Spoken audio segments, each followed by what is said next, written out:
Ugh.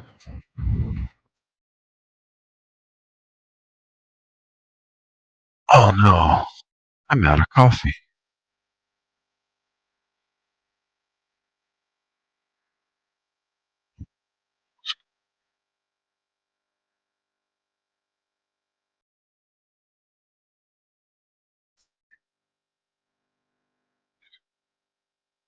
Ugh.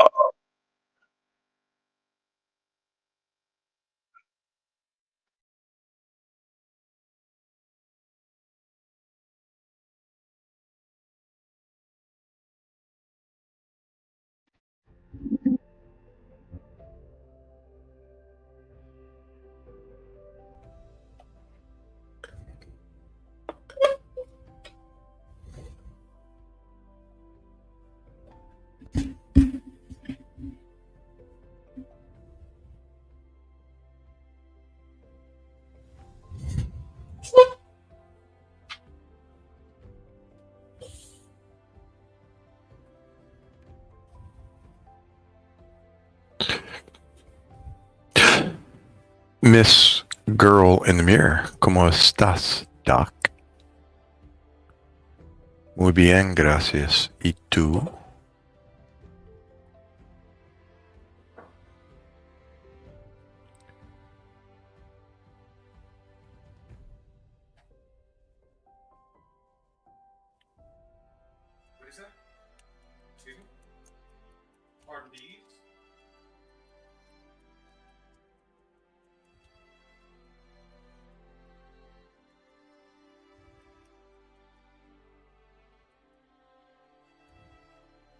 Garcia's.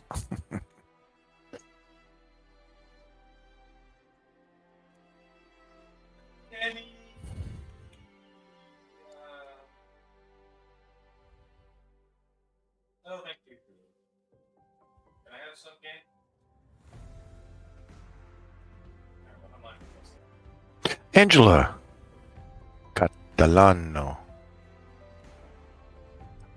So you don't have the same address anymore, girl? Did you change it?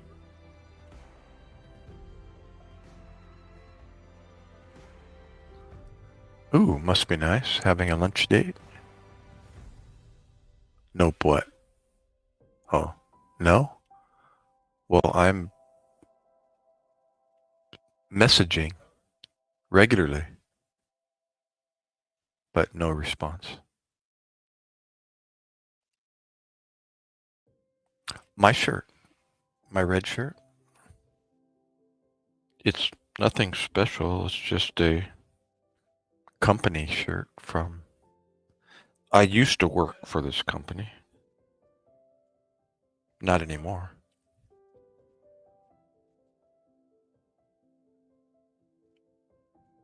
How are you, Angela? Are you in the room?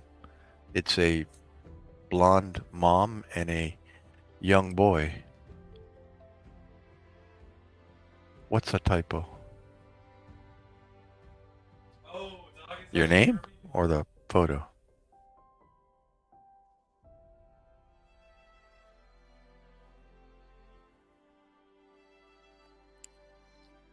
Udai, what part of Japan are you from? Nate, do you hear me? Naintindihan ako? Naintindihan mo ako? Sorry, 1, 2, 3, that's me. Okay, you have me completely confused. Terry. Hi, Terry. Big dog. Mofo. What's up, big dog?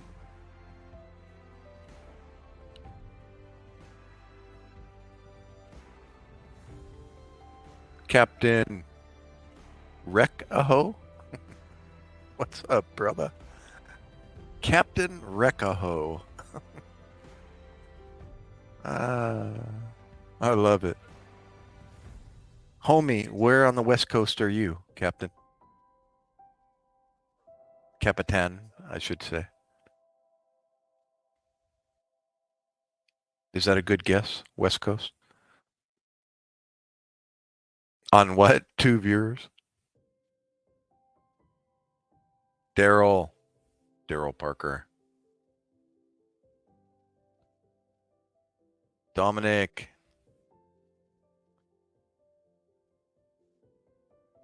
What's up, Doc? Where's everybody from?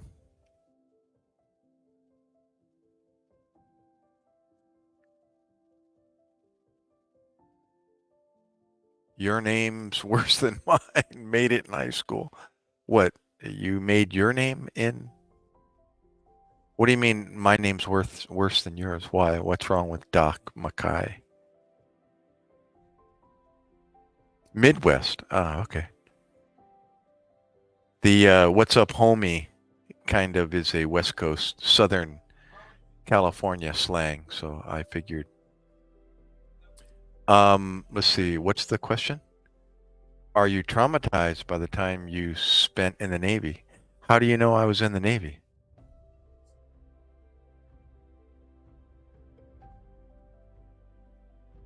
Or is that a good guess? Solid. There you go. You know what? That's my brother. Are you my brother, big dog? That's solid. You got to hold up your fist like this. That's solid. Solid, brother. Solid. Oh, it says it in my bio. I thought maybe you figured it out by the name that I'm using, Doc, quote unquote.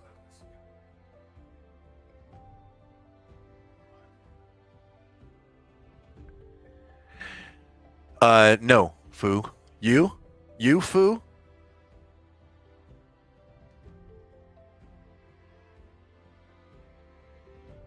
Bakla? Baklaka? Al? Barbara. Hello, man. Hi, Barbara. Hi, woman. What's up, guys, girls, ladies, gentlemen? Terry, ¿cómo está?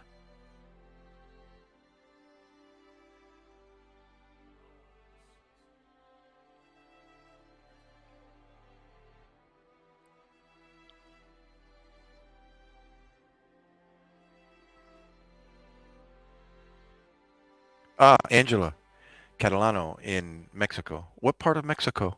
Just curious. I've did a little bit of traveling in Mexico. How about you, reality? In the service at all? Oh, solid music even. Should I change it, big dog, or what do you think? Nope, didn't fly any helicopters, Daryl. I've flown in helicopters, but I was never.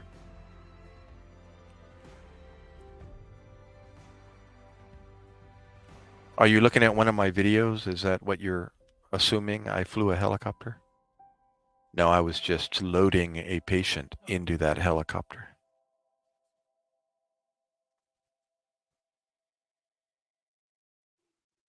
And I didn't even, I flew on a fixed wing as a paramedic, but never in a helicopter. Ex-CIA agent. That's a good one. That's a first, Daryl. Nope. Never worked for the government, a government agency. No. Well, is the military considered a government agency? Big dog, where are you from?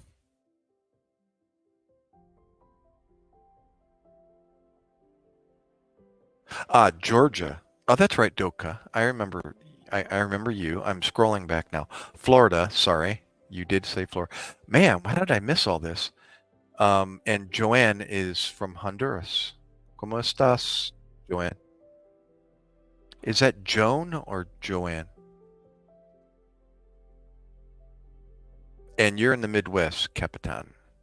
Um, a San Diego boy back on the East Coast. Sorry, I saw that, big dog. My daughter's down in the Port Richey area. Daniel. Oh, hey, Daddy. Hey, Daddy. Daniel. Oh, that's exactly what an ex-CIA agent would say. Oh my gosh, I gotta stay up with these comments here.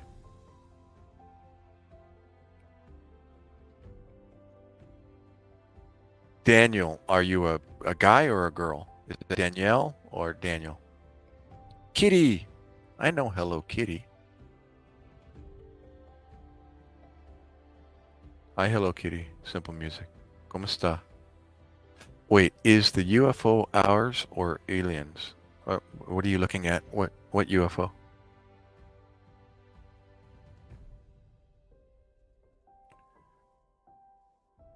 I got a great book on UFOs.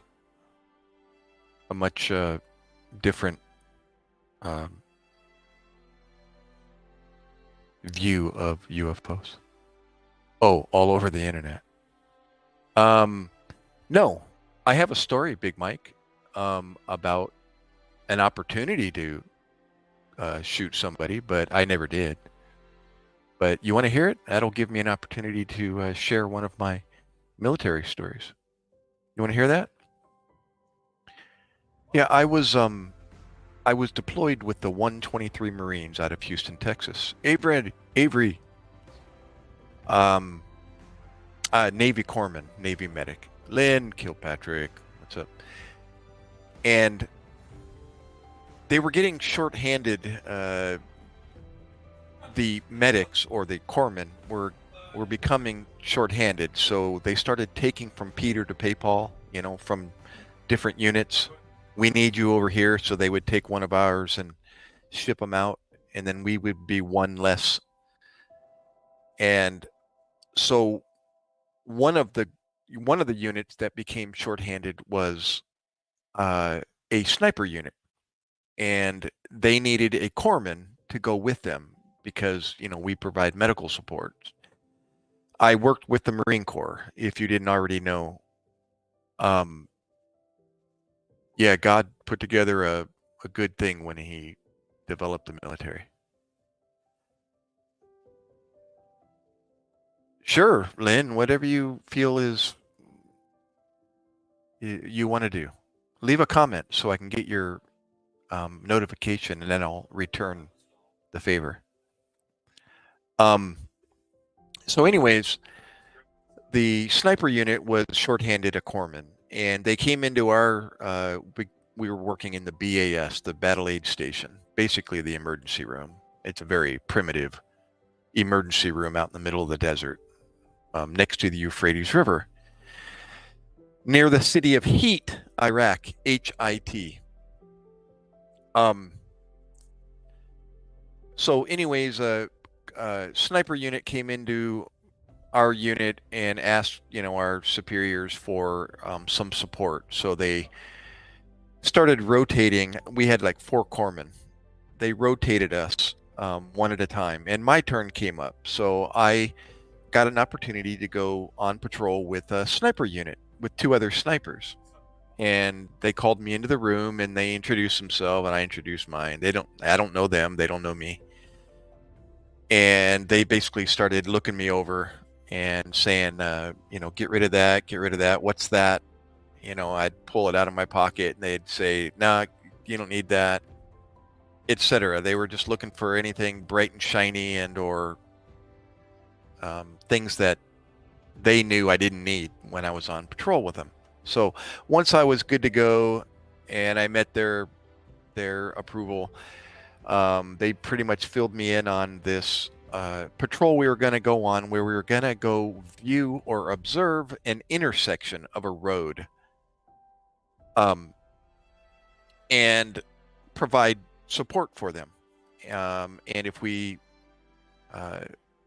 if they noticed anything threatening, what the intersection, why we were viewing an intersection was they were looking for a bad guy. And so they were doing a traffic stop at an intersection. The Marines were. And we were afar, I don't know, a couple hundred yards away in a hide, and we were observing this intersection. And they just told me, we're going to observe. That's what we're going to do. And if they need any support, we'll provide support for them. And I said, okay. So I was there, one of three, and we were just sitting on this mound with this hole dug out in it, kind of elevated. And we were looking at this intersection, and they set up their traffic stop, and they started stopping and motioning people through. And um, the line got pretty long. The line of vehicles got pretty long. And then eventually people start getting out of their car and, doing this and talking to each other, smoking their cigarettes, and you could see they were kind of getting, impatient and wondering, what's the holdup. Well, I'm looking through binoculars. The snipers had binoculars, they had night vision, and they had what was the other, infrared for nighttime. And they had their scopes as well on their M16, M14s, and they had a 50 cal. So this is all new to me, but I was having fun just kind of hanging out with them and watching, this intersection and playing with their toys. And eventually this guy gets out of the car. I'm looking at the comments as well. A man gets out of a car, and he's in a white man dress, the Middle East, Arabic white man dress. And one of the snipers said to me, "Hey, Doc, how's your shooting?" And I said, "I'm qualified. Why? I can hold my own." And not to brag, but I did pretty well out on the range in preparation for this. So I said, "Why? What's up?" And he says, "Come here." And he gave me his weapon. It was an M14 with a ACOG scope on it, smaller scope. And I'm looking, he says, "See that guy in the white man dress?" And I'm like, "Yeah." He says, "Put the crosshairs right dead center of his chest." And I said, "Okay." Like, what am I going to do? He says, "Just keep an eye on that guy.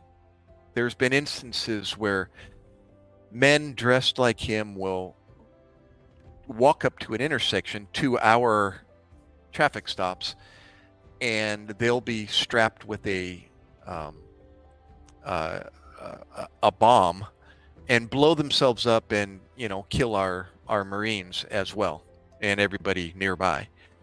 He said, "If you suspect anything, if that guy does anything that's out of the ordinary, do you think you could put a round in his chest?" And I'm looking at my sniper, and I went, "Yeah, I guess so." I just pull the trigger. I even remember I said,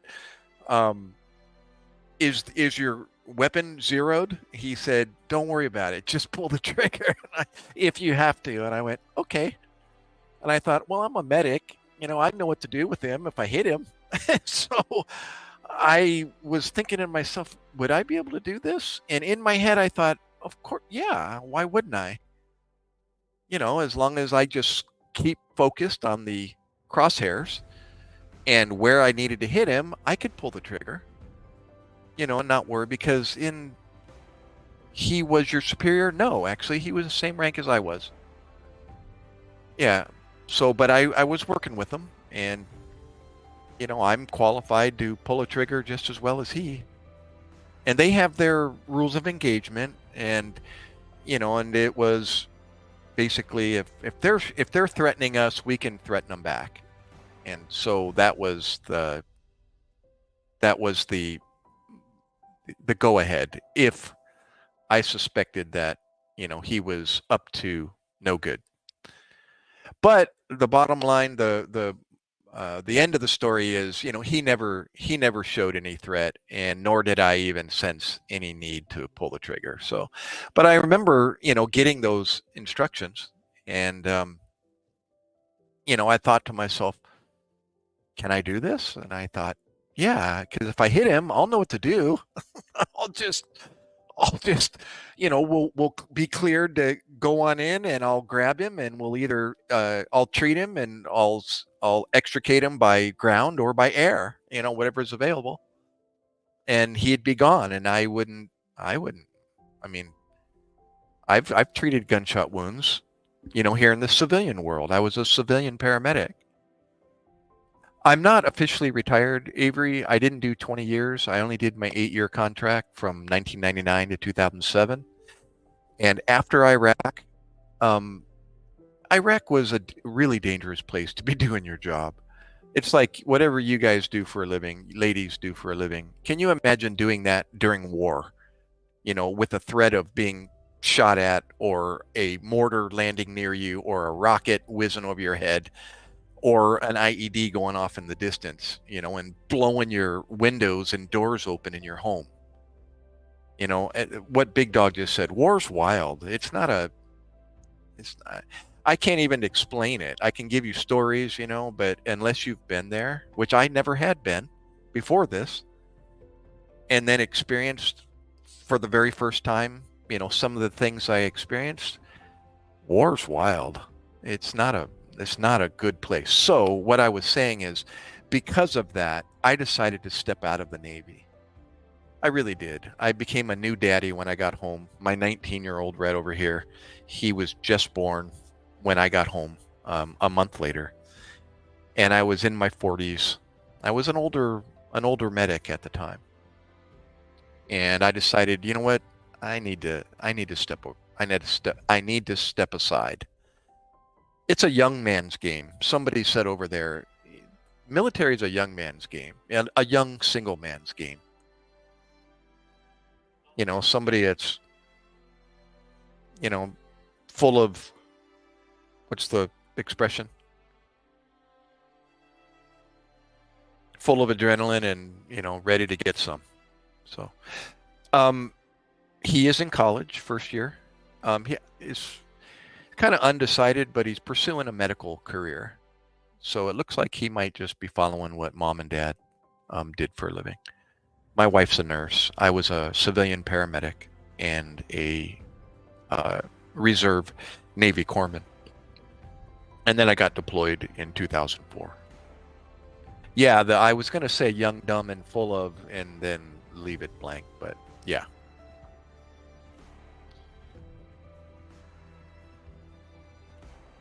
So yeah, that was just one story over in Iraq. That was pretty cool. Oh, to end it, after we observed this traffic stop, they never did find the. They're always looking for a Toyota or a Datsun truck, and there's so. Thank you, girl. There's so many of those white trucks over there. They're very hard to locate. I mean, they're very hard to locate somebody, in a white truck because there's so many of them. But that's what they were looking for. They were looking for the Mad Mortarman, they called him. He was launching mortars at our base on a regular basis, and we observed him and saw he was driving a white Toyota. So they decided to try to catch him and do a traffic stop. They didn't catch him, but um, yeah. After doing the observation, we spent one more night until the morning, and then early in the morning, gosh, I don't know, it was 2:30, 3 o'clock in the morning. A Marine Corps unit, ground unit in vehicles came by and picked us up and extracted us and took us back to our FOB, our forward observation base. FOB heat, pronounced heat, but spelled like hit, H-I-T. You can actually Google it. Go to Google Earth and type in FOB heat, H-I-T, and you can zoom right down in next to the Euphrates River, right down in, and see where I spent 7 months. You'll see a U-shaped formation of buildings. It's in the shape of a U, right smack in the middle of the Iraqi desert next to the Euphrates River. It's on one of the bends of the Euphrates River.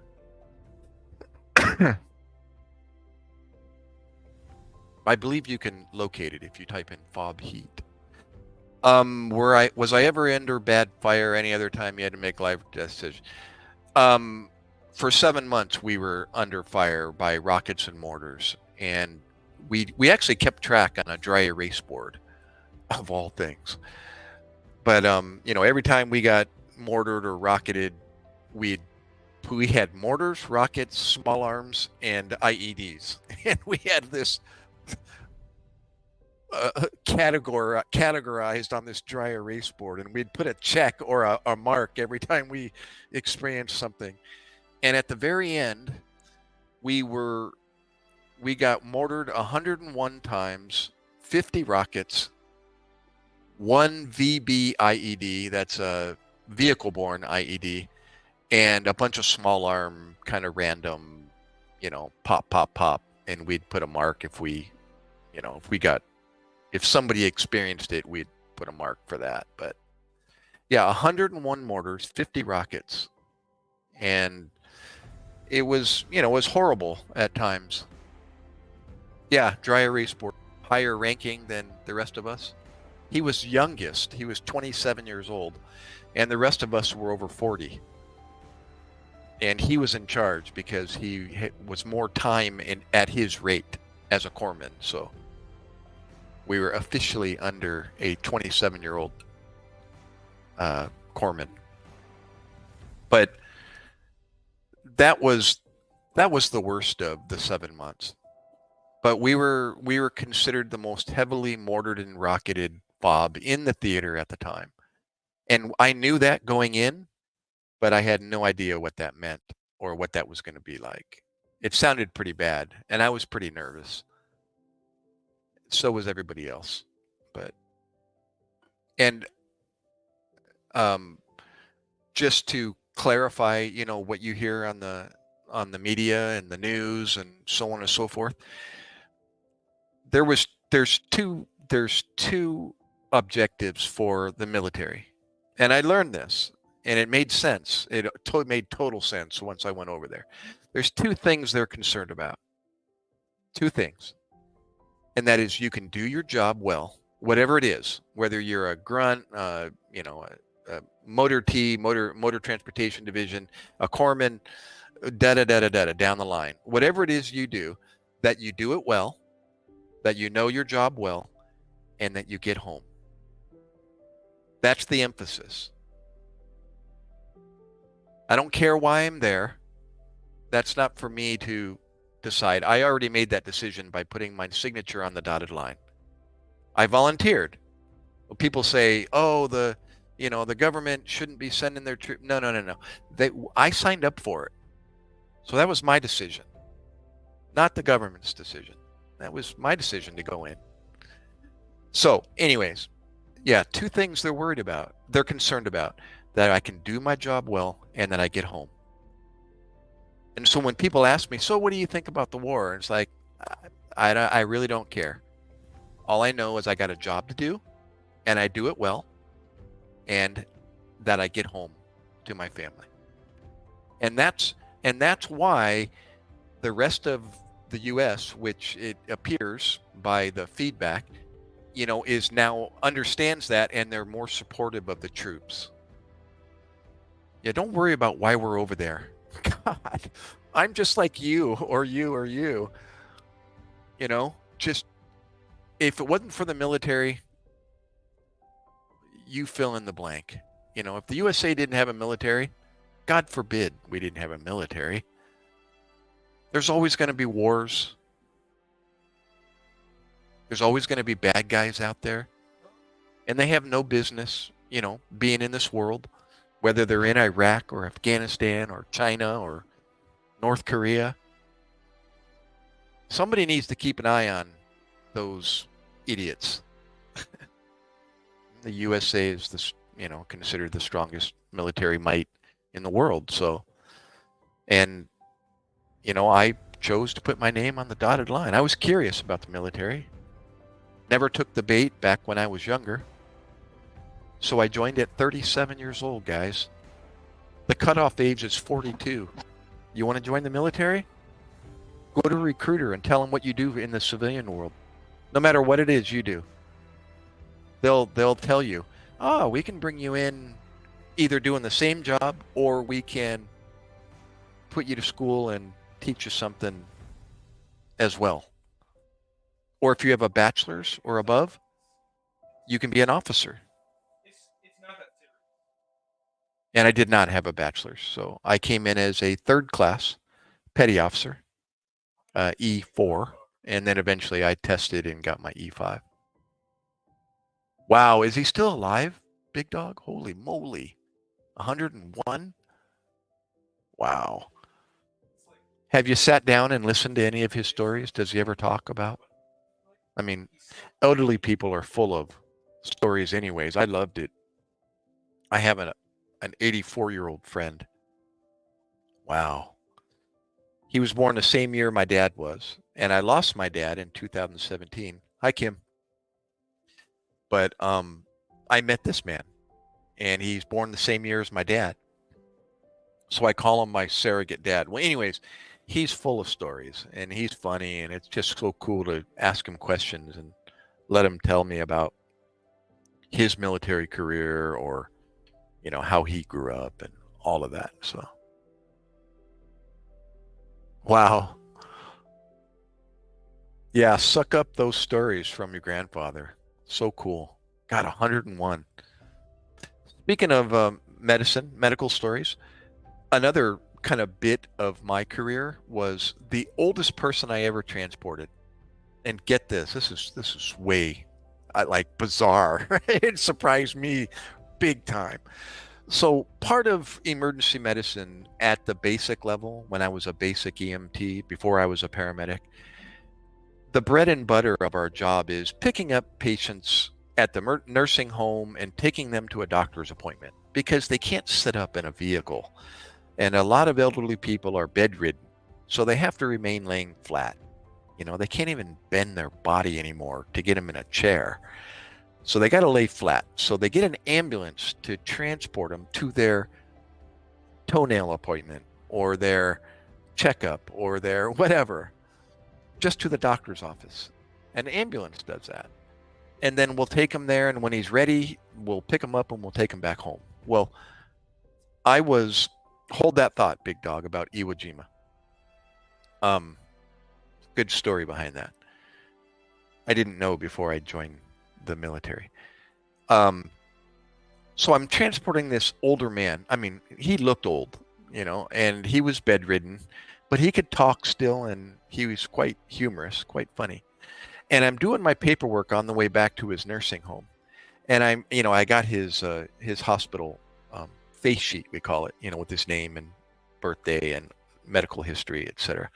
And I'm doing my paperwork in the back of the ambulance, and I wrote his name, and I'm writing his birthday, and I'm just going to make up, June 9th, and then the last two numbers were 98.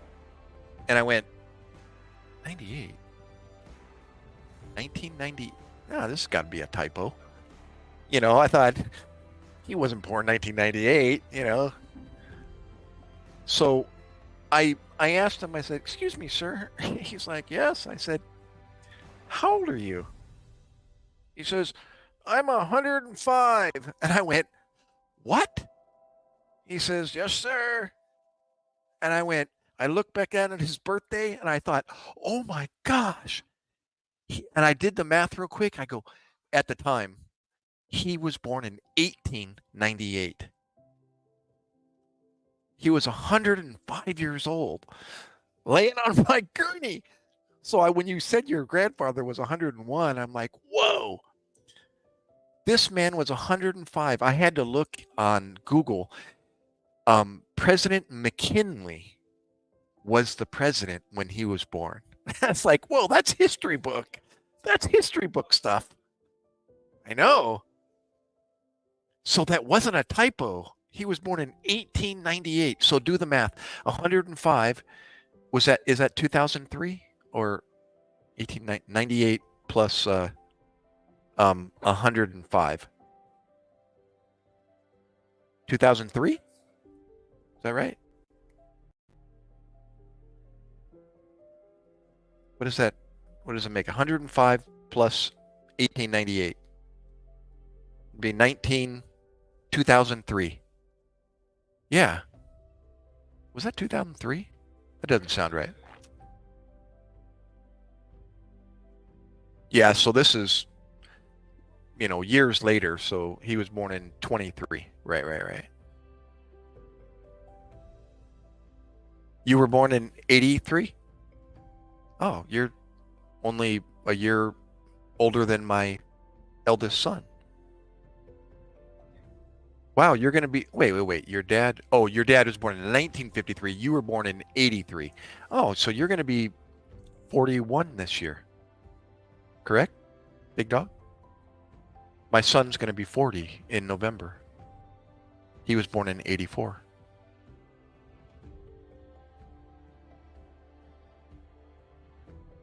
Oh, I see that. 30 years apart. Oh, that's cool. uh, oh, so the Iwo Jima flag, you remember there's three people in that. Is it three or four? The Marines raising the flag on Iwo Jima? How old is? No, wait. If you're old, what am I? I can be your dad, but your dad's older than I am by 8 years. So your dad's like 69. Yeah.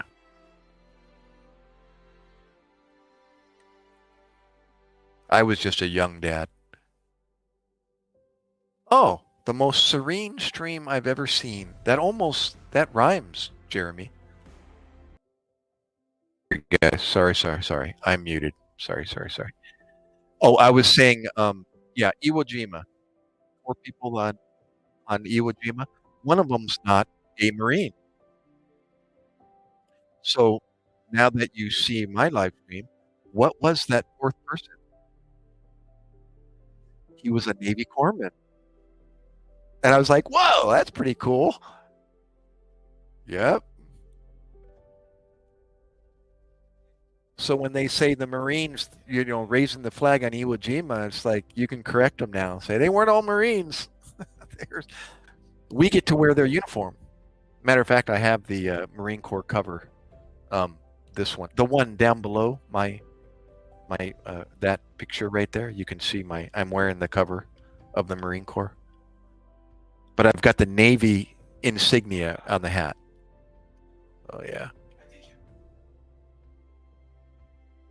yeah, it's pretty cool. I was kind of smiling when I was like, "Oh, dang, there's a corpsman in that picture." And I didn't know that when I joined the military. I didn't know that the Navy provided medical support for the Marines. The Marines don't have a medical unit. The Navy is their medical unit. The Army has their own, the Air Force has their own, but the Marines don't. So that was pretty cool. Honey, oh, Marianne, happy birthday. Happy birthday. Hi, Marianne. ¿Cómo está?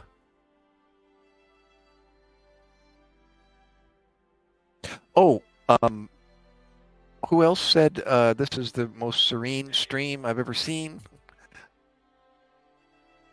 Um, oh, wait, let me go back. Avery, do you have any advice or wisdom on life or someone beginning their career? Oh, that's a pretty cool question. Um, now that I've here, I'm gonna kind of go off the oh, you're live. Okay. Uh, First and foremost, now that I know what I know, seek the truth, guys. If you don't know who the truth is, you notice I said who. It's not a something, it's a someone. Seek the truth, learn about him, understand him before you leave this earth. Number one, advice. All right? I know everyone has their own opinion, but that's number one. And then number two, as far as what um, field to pursue, I'd recommend checking out the military. Why not? Military isn't all, um, going to war. not every position in the military, is out in the field. There's so many departments in the military.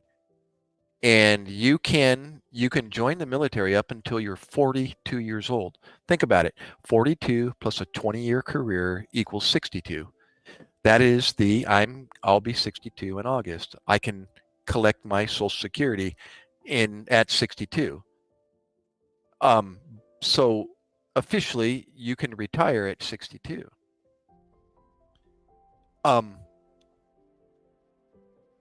yeah, speaking of pensions, if you join at 18 years old, you can retire at 38 years old, guys. It's like I was never really educated on that. It didn't really sink in, or if someone did say it, if my dad, I don't remember my dad really pushing the military. He was in the Navy for just 4 years, but consider the military. They pay for your schooling, and they give you a career and a retirement. Join the Air Force. Um, consider it. Anyways, that's an option. Think about that. If you join at 28 years old, you can retire at 48. You can have a pension, a monthly pension being mailed to you for the rest of your life at 48 years old or at 38 years old. Holy moly. I shoulda, coulda, woulda stayed in and did my 20 years. I joined at 37, I would have been 57. And I'm 61 now. I just thought about that. I could have retired 4 years ago. I could have had a pension, but I probably would have went to Afghanistan next after Iraq. And I was 42 years old at the time, and I decided, you know what? This is a young man's game, and I got a new wife and a new child at home.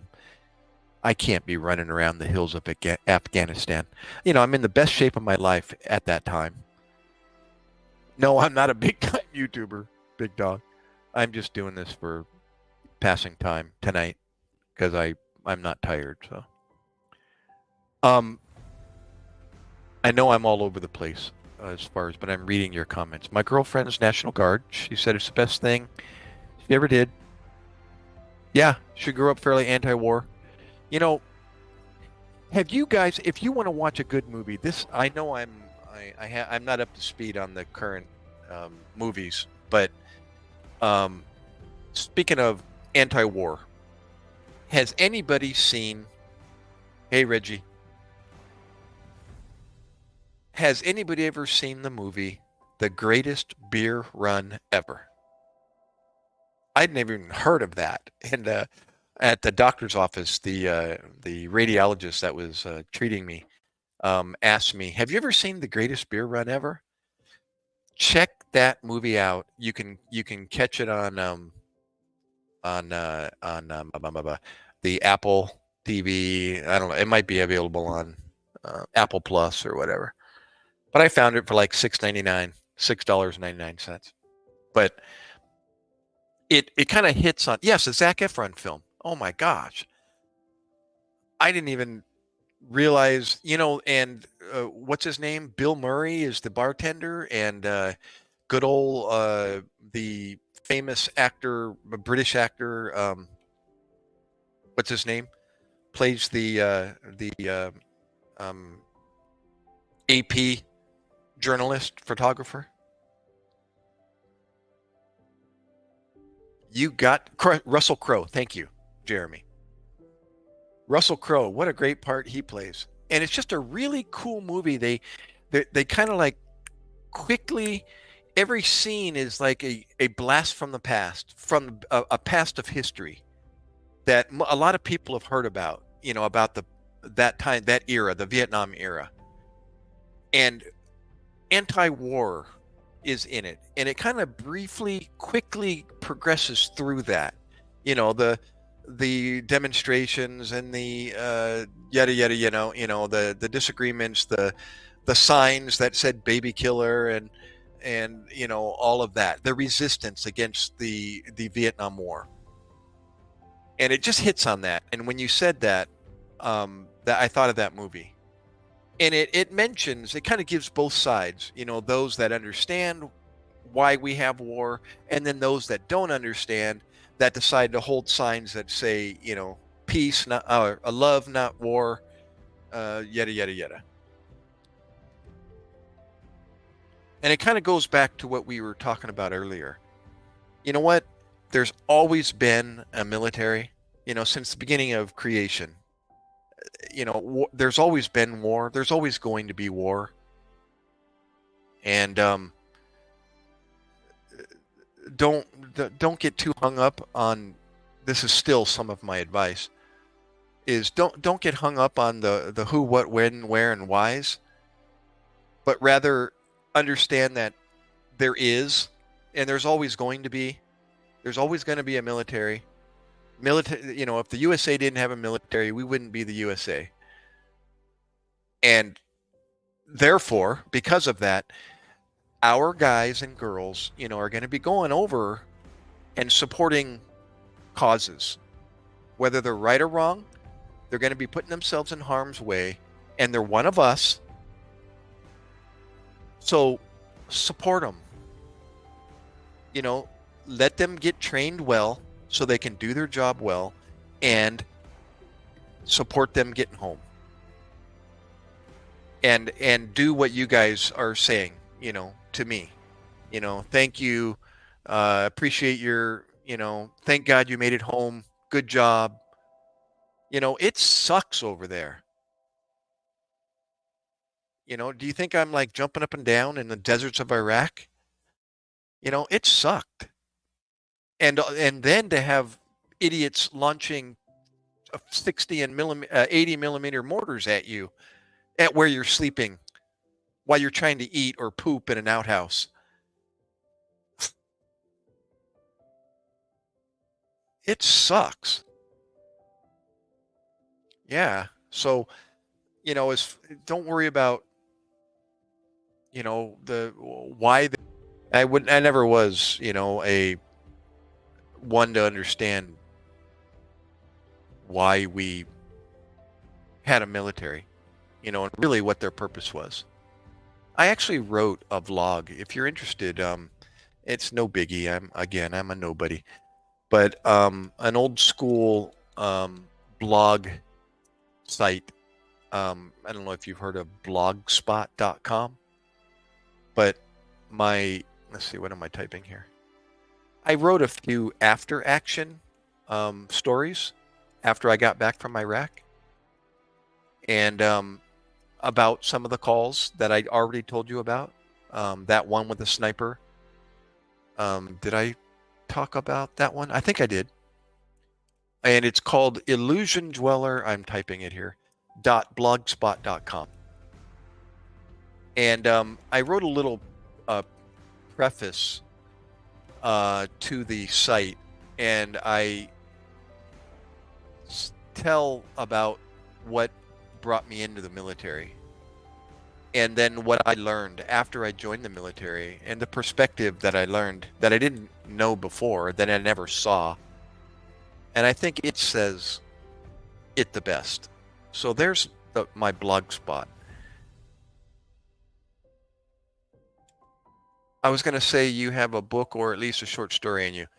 Well, ironically that you say that, when I went to that blogspot site and I started, it's not on there. It's actually still sitting there. It'll probably never be finished, but I decided to try to write a book, and it wasn't on my life experiences. It was about a particular experience I had, a bizarre experience I had in Louisiana, chasing a woman. And I actually got a title for it, and I ended up writing 27. The names of, was it 27 or 17? Either one. A lot of chapters. I actually have names for like over 25 chapters that I could write about in detail. And if I wrote that many chapters, it would be a book. But that's exactly what I did. I wrote a fictional story based on facts. Yeah, it was, and you've heard about the movie A Beautiful Mind? Remember the schizophrenic in Boston, Massachusetts, and the movie Russell Crowe. Was it Russell Crowe that was in A Beautiful Mind? I think he was the schizophrenic, wasn't he? Anyways, um, yeah, the name of the book is Her Beautiful Mind because I think I met the female version of him, of that schizophrenic. And I lived with her for, well, I dealt with her for 8 months, and it was bizarre, bro. Bizarre. Something right out of a Tom Clancy novel. Yeah, that was him. Yeah, that was Jim Nash. Yep, the schizophrenic. Yeah, I met a female version of that. I don't know if you saw the movie, but wow. Yeah, I lived with her. Actually, I part-time, kind of on and off. She lived with me. I lived with her and her family. I was gonna marry her and her son, her 8-year-old son. He used to call me Mr. Gary, and it was Mr. Toad's wild ride.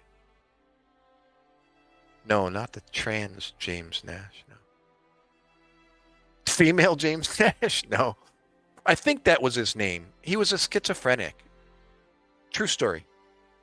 Yeah, if you haven't seen the movie, got to see it. A Beautiful Mind, award-winning. Yep. Oh, is that Jeanette Nash? Oh, back to advice is yeah, just seek the truth and then here, I tell my son this is if you can, pick a career that you enjoy, really important, and you can get really good at. And if it involves some kind of a teaching aspect of your job, get involved in a job where you can become a lecturer or, in medicine, we're going to continuing education all the time. Well, who gives those continuing education classes? We do. Our fellow people that we work with, fellow paramedics, fellow nurses, you just apply yourself and say, hey, I'm interested in becoming an instructor. And we'll send you to a class and you learn how to, the material you need to be an instructor. And next thing you know, you're standing in front of a group of your coworkers teaching them continuing education. And I got to do that in the Navy as well. I brought my paramedic experience into the Navy. I was already a paramedic for, let's see, 6 years when I joined the Navy. And so I already had teaching, experience. And so I got to do that for my unit, for my Navy unit. When I would go to my drill site one weekend a month, one of my jobs, my peripheral jobs, was giving continuing education. So that was easy. God, I know I've been doing my job long enough to teach how to, treat this or use this equipment or do this and do that, start an IV, whatever. I can give IV classes. And I taught advanced cardiac life support. I'll give you a class at advanced cardiac life support. So anyways, yeah, pick a job that you enjoy doing and that you can. I was told by an ex-father-in-law, the best lecturer is one that knows his job, that knows his material. When you got a teacher that really loves what he's doing and he can really talk about it really well. And he loves to answer questions and, he's got great visual aids and he gives a good presentation, because he likes it and he knows it really well. I became a stay-at-home dad, big dog. Yeah, to this guy. to my 19-year-old. I've been a stay-at-home dad ever since he was born. Well, no, 3 years later. He was born 2005, and I gave up medicine in 2008. So yeah, he was 3 years old.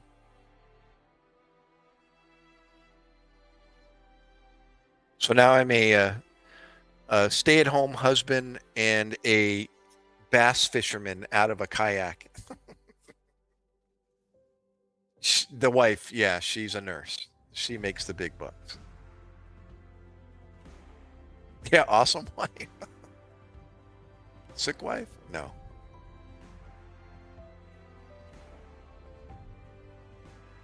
What would you say is the best way to find what you want to do? That's a good question. You know, gosh, let me think about that. Let me think about that question. What would you say is the best way to find what you want to do? I've tried many things, but nothing has quite hit the mark. I used to ask myself that question. What am I going to do? What am I going to do with my life? What am I good at? And I was one of those. I was good at anything that I put my mind to. Oh my gosh, that's your personal best, dude. I'm embarrassed to even say you already got a double digit. So, well, you're down in Florida. That's why. Yeah, anything over 5 pounds up here in the Northeast is considered a prize. But as you know, 5 pound bass are awesome. But 6, 12 and a quarter up here. And when I tell that to the locals, they're blown away. It's like, seriously? And I said, yeah. Here in oh, let me keep reading. Here in New Jersey. Currently a farmer. Remediation on the side. Do you really? Cool stuff. I think it sounds cool. Um, how do you find? I didn't know I was going to be in medicine. I didn't even consider being a paramedic when I was younger. None of my family was in the medical field. I just happened upon it. Um, I was at a job. My dad got me out of high school, and next thing you know, I'm sucked in and full-time job, and I got married and young, way too young, and just became a daddy really young. And so it was kind of necessary to have, a good job and insurance. And this job provided it, but it wasn't what I wanted to do. And I just happened upon, I'll admit, I was flirting with a fellow coworker, a female.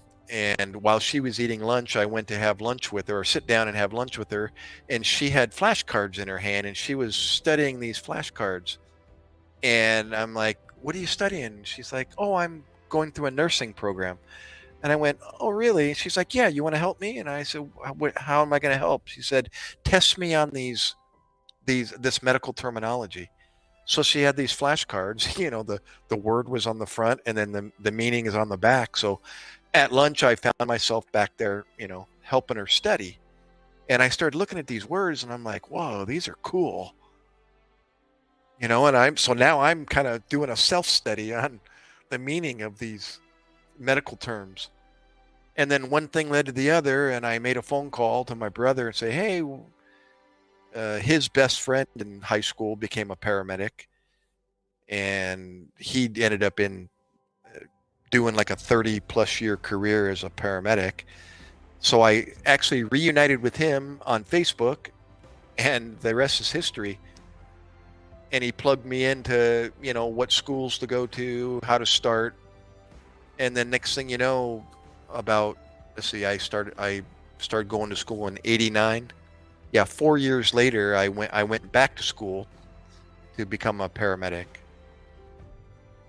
and that just turned out to be like the best thing I ever found. I was like, wow, man, I sucked that up. It was like amazing, jaw dropping to learn about the heart and the body and how we function and why things work. And it was like amazing, looking at a cow heart and a sheep eyeball and dissecting them. And I was like a kid in a candy store when it came to that type of information. And now my son, he's a lot of you younger guys are, you're a step ahead of me as far as knowledge, and just run with it. You guys are smart, and go back to school, pursue something that try something. If you don't know yet, just pick something and go to school and see if it is something that really, tickles your fancy. And if it doesn't, then, um, you know, uh, go into something, find something else. I'm breeding, Jeremy. 8 to 10 drug labs are in stolen.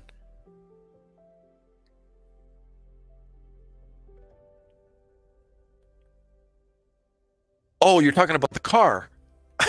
It's like I'm reading that killed in action souls. I'm thinking the people. They're in the people. No, Kia Souls. Is that right? Is that a car?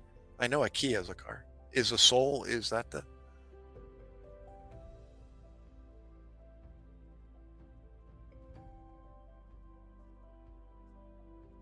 $13 an hour a job I ever made? Here, here's a test question for you. See who's a. Oh, that's the hamster car. Yeah, yeah, yeah. Um, yeah, the Kia Soul. Now that you say it, it made sense. I was having problems in interpreting KIA souls. Um, what do you think my hourly rate was over in Iraq during war in 2004, 2005? As an E5, that's equivalent to a sergeant. We had the hourly rate scale in one of the rooms up on the wall. And we used to go back there and see how much we were all making and the officers were making. They had the officer um, rate, annual rate, and the enlisted hourly rate. Take a guess. $13 an hour, kind of, that reminded me of less than big dog. A little more. Now, this didn't include hazardous duty pay and subsistence, which is food. They do incorporate that into your pay. And when you're at war, there is hazardous duty pay, which is basically, it was $11 an hour. I made $11 an hour at war as an E5 in the Navy. What's wrong with that picture? God. I don't know I don't know how much I made with hazardous duty, but it wasn't a whole lot more, even if you doubled it, $20 an hour at war, not guaranteed that you're going to go home. But on that note, it was the most boring camp out of my life. Overall picture, 7 months worth of time, 210 days or thereabouts. It was the most boring camp out of my life as a medic, which is a good thing, for the troops. But in medicine, just like Jeremy knows, yeah, how are you gonna buy a used Dodge Charger? Anyways, anything to do with people, is people are job security when it comes to people jobs. If it wasn't for people, paramedics and nurses would be out of business. Um, Forensics would be out of business. Drug labs would be out of business, uh, etc. So if people aren't getting hurt or sick, what am I doing? What do I do for 7 months if nobody's sick or injured? Believe me, lots of this. And whittling. And you don't think I whittled. I actually did. I had to think, what did I do today? Hmm. Wait, I got a pocket knife. I think I'm going to whittle. That's old school. Even then, I was like, might as well whittle.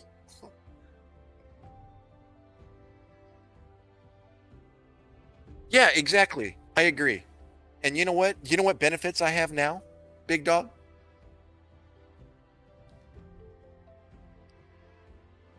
Nothing. I have nothing. Nada. Unless you're disabled, then you get veterans benefits based on what percentage disability you are. But if you're not disabled and nothing's wrong, i.e., me, well, I don't know if there's nothing wrong, but I still get this twitch every once in a while. No, I'm kidding. But I can't get on a base. I can't shop at the commissary. I got to have an escort if I'm going to go on base. Just like I'm a civilian now. My prior experience means nothing unless you're retired.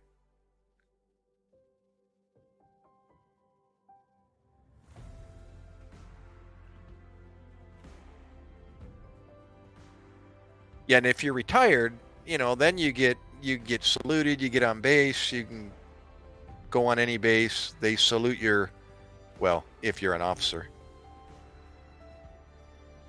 Nope, can't shop at the base. Nope, not anymore. Nope. That's correct. As a matter of fact, I'm still paying off a military credit card. Our income tax that we got back, or my wife's income tax she got back this year, the military found it and took it to pay off this credit card debt that I accrued while I was in the military. And actually, she can apply for what they call injured spouse protection because she's not the one that accrued that. Well, she helped me, but she's not the military person. So legally, she's not responsible for paying off my debt. But we decided to go ahead and let them have it because, they'll do it again next year and then the credit card will be paid off once and for all. Okay. 4 years or 40 years, a Marine's a Marine. Yep, that's right. But yeah, unfortunately, that's about all you get if you're not disabled and you're not retired. You say thank you very much and Mr. Toad's Wild Ride. It was a good experience. Don't get me wrong. I got to experience the military and learned a little bit. Got to experience. I got to end my medical career in Iraq. Actually, I ended it at the San Diego Zoo in San Diego, California. That was my last job as a paramedic at the first aid station.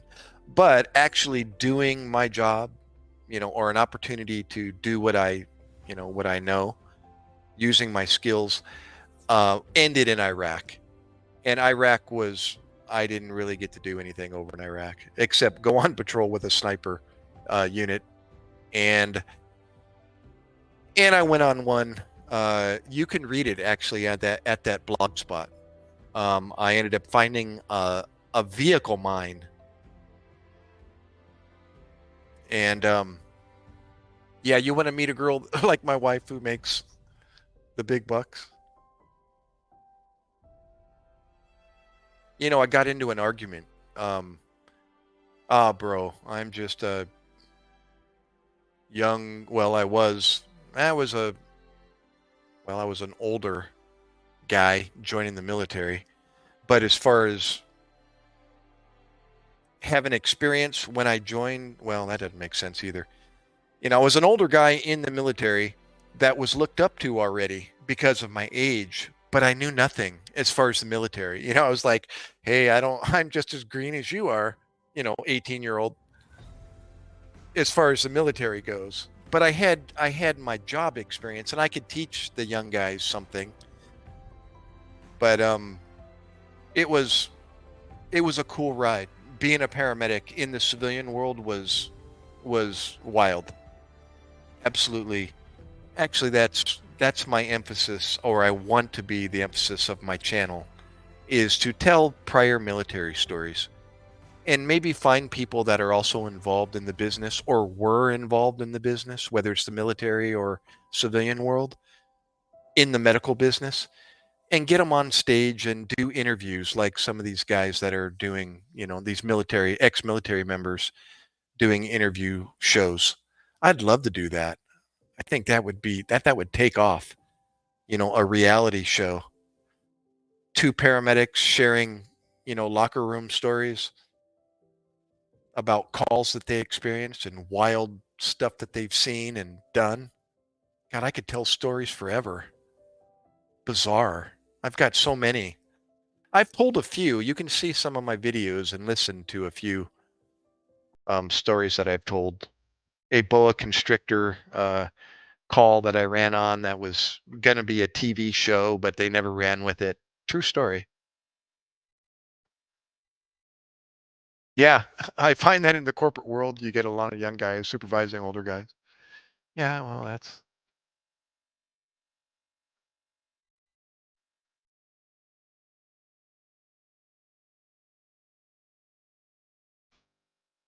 um YouTube channels actually, Jeremy. I'm referring to, or any of the reality TV shows like these um uh camera crews, that get on board the ambulance and cruise around and do the reality, you know, on the spot ER.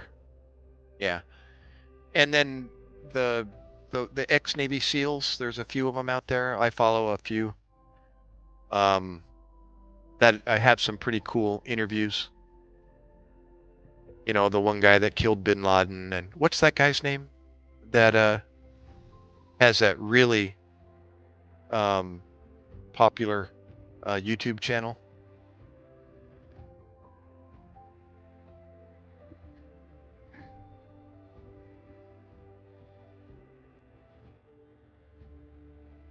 Forget his name.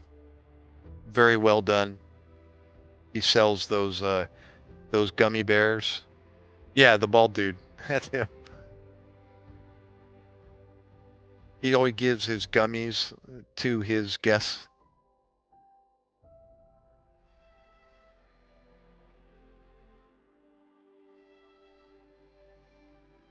Ecopreneurs. Wow. Awesome. Yeah, they interviewed Robert O'Neill. Yeah. Rob. No, not Joe Rogan. No, I don't like Joe. But this guy's an ex-Navy SEAL. Um, what's his name? Dang it. I'm looking at the TV trying to figure out what his um there's the one long-haired guy from Alabama. He's pretty cool. He's a long distance runner. He always says "nuff said" at the end of his videos. Um,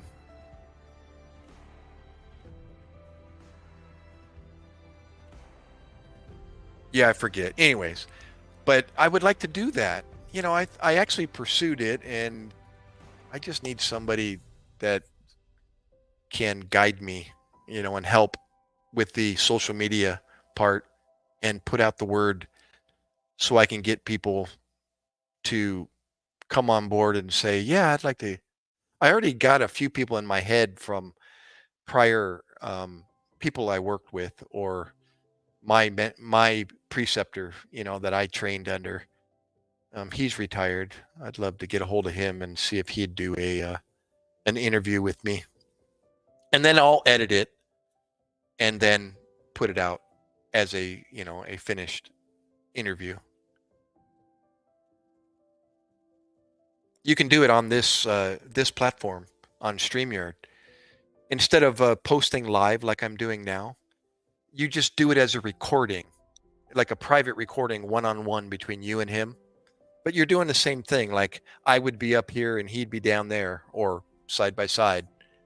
not the vertical live, but this format side by side.